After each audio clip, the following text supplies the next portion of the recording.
This is the TCL QM7K, and what if I told you that this latest 2025 mid-ranger is one heck of a 4K mini OLED TV, but could also, if you're crazy enough, be an excellent gaming computing monitor. I mean, you look ridiculous, no doubt, but the picture is gonna be glorious. Let's find out more, and or if you're better off getting the older QM8 or something else altogether. The TCL QM7K is new for 2025 and it starts at $1,300 for the 55-inch, all the way up to 98 inches for $5,000. But I think the sweet spot for this model lineup is the 65-inch, which is this one, that will go for $1,400. Now, of course, this is a 4K display with minimal bezels all around. So for the left, top, and right side, they're around 7.5 to 8 millimeters from the black border all the way up to the trim on the outer perimeter. This looks like metal, but it's not. It's plastic, but it has a really nice metallic sheen to it. And at the bottom is about 1 centimeter, a little bit thicker, but that's on par for TVs in this category. Now, the refresh rate is 144 hertz. But can be boosted to 288 hertz when you're playing, say, games at 1080p. In terms of brightness, this thing can do 3000 nits with HDR content, but my eyes tell me it's more like 2500 nits, to be honest.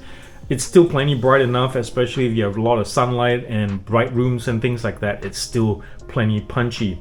Now, by the way, when I have the QM8 and this on running in the background later on in the show, or throughout the video, do know that it's at 100%, both of them. So, something to bear in mind there. This thing has the AI PQ Pro processor running the show in the background.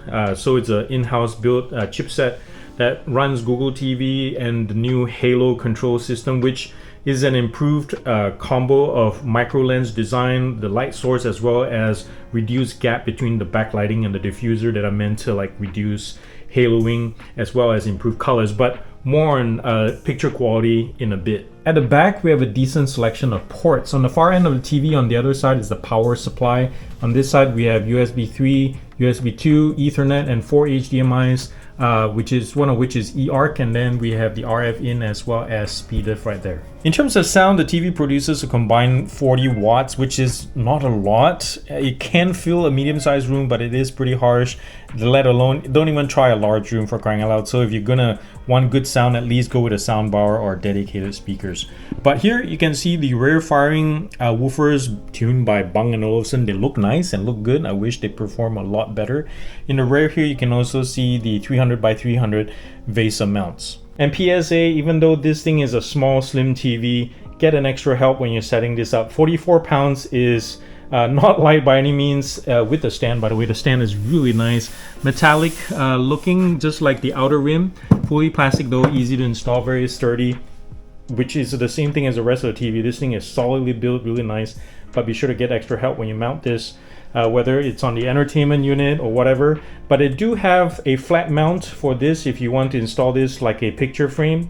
And I discovered this new feature called Art Gallery, which is an app that TCL has on this new model. I wish they have it on the older QM8 and other models from last year. But this one basically shows or curates different museum pieces or art pieces, like Van Gogh right here. Kind of like a screensaver, but it looks much nicer, like it's almost like 4K definition, really nice stuff. So if you hang this on the wall, you basically have cycling painting. So yeah, the Art Gallery is dead simple to use, guys. It's just like any other screensaver app. You can let it cycle through whatever curation you set it to, or you can manually control it with the remote, forward, backward. There's some Van Gogh and Monet right there.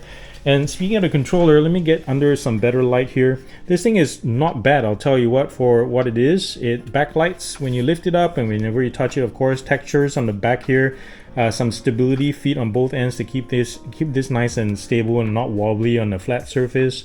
The range and also the angle of signal transmission is really nice as well. It's good to grip. The texture right up front here is like metal that mimics the stand as well. The last few years have seen mid-tier TVs look increasingly like their high-end siblings, usually for the better, from their skinny bezels, the slim side profiles, the brushed metal surfaces, some real, some made of plastic, and those tiny little bumps at the bottom housing the physical buttons, the mute, the LED status light, the mics, and the like. In other words, the QM7K would look right at home with most of your decor. The micro OD backlighting means that blacks are solidly dark, and most impressively, light blooming is almost absent even compared to the higher end QM8. Fantastic contrast control from the mini LEDs keep blacks black and whites white, and even if the panel doesn't reach the honestly, searing peak brightness of the QM8, which has twice as many nits, it's still more than plenty for real life use. Whenever I'm watching something contrasty and dark, like the Batman, like they think I'm hiding in the shadows, but I am the shadows. Or the vibrant colors and fast motion of Perfect Planet, or Mission Impossible Fallout. I'm like, you use a scalpel? I prefer a hammer. Yeah, it's still one of my favorite MI movies of all time. I really seriously can't deny that TCL's Halo control system has something to do with how well the TV adapts to different genres.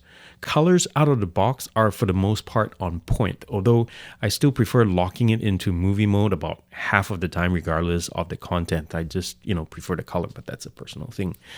In a few shows, I did find slight motion control, the soap opera-ish effect being applied even though I had motion control as well as LED clear motion off.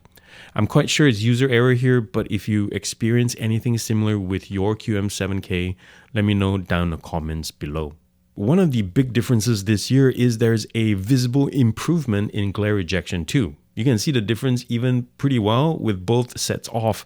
The background reflection on the QM7K has a more hazed out matte-like finish than the QM8.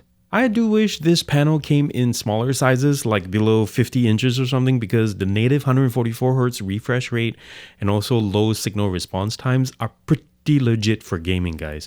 I've been playing Clair Obscur, one of the best games yet this year, and also Ghosts of Tsushima, one of my classic favorites, piped from my PC plus using a wireless Xbox controller. And honestly, I have no complaints so far with shearing, tearing, or any kind of delay. Yeah, it's just fantastic. For internal speakers, the Bang & Olufsen tuned drivers are average. Distortion is kept in check all the way up to 75% volume, which is pretty good for something stock. Despite the dedicated mid-woofers in the back though, guys, don't expect thumping bass or anything of that sort. And also, one of the first things to do when you get this TV for the first time, turn down that bloody treble in the EQ. Otherwise, female voices, string instruments, car crashes, and all that will sound like fingernails on a chalkboard, even at 60-65% volume. You're welcome. Now, another thing, the way the drivers are placed around the unit, they sound the best up against a wall and or entertainment center, because if the TV's on a stand right smack in the middle of a living room or something, I noticed that audio bounces all over the place. The echoing is quite noticeable and annoying. While staying competitive with the likes of Hisense or Samsung has been great in accelerating new tech and features to bring to the table, or TV stand for that matter, TCL's dense catalog has made it kind of tough for customers to choose, especially with how solid the company's recent models have been. They're all pretty much good. So should you be paying $1,500 for this thing brand new, or go with the 2024 QM8 that can hit deep discounts close to $1,000 nowadays? Or you wait to see if the QM8K has more potent upgrades and fork a little bit extra for that. Yeah, decisions. Why can't at least a few of the important ports be centrally located on the TV in the back? Now, this negative doesn't just apply to the TCL. Nowadays, with pretty much any new set out there, I frequently have to plan out where the closest power outlet is and then set up the TV based on that. Or that I might have to purchase a longer cable like HDMI just because my source is on the opposite side of the TV's I/O ports. I mean, it's fine if all your components or Ethernet sources are right there by the TV. Otherwise, it's a lot more troublesome. For example, right now I have my PC at the front of the studio here that I run my games to with a longer HDMI eARC cable. But the problem is with my QM8, the ports are all on the right side. So I had a 15-foot cable which would have worked right to the middle, but it just stopped short of being able to reach the right side. And I had to buy another cable just so I could do that. Yeah, it's an extra expense and just more troublesome. Obviously, I'm not able to test them all, but some Android apps are not fully optimized, I noticed, for the AIPQ chipset, like MX Player, Tidal, and SmartTube, to name a few, would randomly get memory allocation errors and then crash. I think it's a similar situation that you find with, say, mobile devices, where some developers just don't have the resources to keep updating their apps to run smoothly with non-standard hardware, especially since TCL has moved on from MediaTek processors to their in-house bespoke AIPQ. I would assume that these kind of issues are more likely to happen.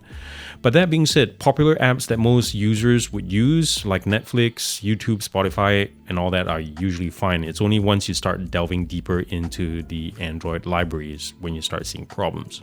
The QM7K is measurably a better set than the QM7, especially with reduced blooming, stronger color control, and higher native and refresh rates for your RTX 5090 gaming rig or something, and also low reflectivity. Now, if you already own a QM7, the real-world improvements are marginal and small enough that you could probably skip it. And then, of course, there's the elephant in the room, which is the older but still fantastic QM8 that, if you wait for big sales, seriously undercuts the QM7's MSRP. Still though, I'm deeply impressed by the inroads TCL has done with their HVA and Halo tech. These things definitely bring the QM7K within striking distance of other sets like the Hisense U8N and even the Sony Bravia 9, for crying out loud. Well, that was my quick overview of the QM7K, and thanks to TCL for sending this over to me so I can share this with you guys. I hope to get the QM8K on board at some point to compare the generations. Now, if there are areas that you think that I can improve, because, I'm not a TV expert by any means, I'm just maybe a minor enthusiast getting into it. So let me know down in the comments if you think there are areas that I skipped or something. And also, thank you so much for being here, guys. The fact that you're here means a lot to me. If you like what I do, subscribe, thumbs up, and all that. Reshare this channel with your friends if you can. Remember to do something loving and kind for somebody in this world, because guess what? The world needs it more than ever, and it starts with you. I love you all very much. Peace out, and God bless.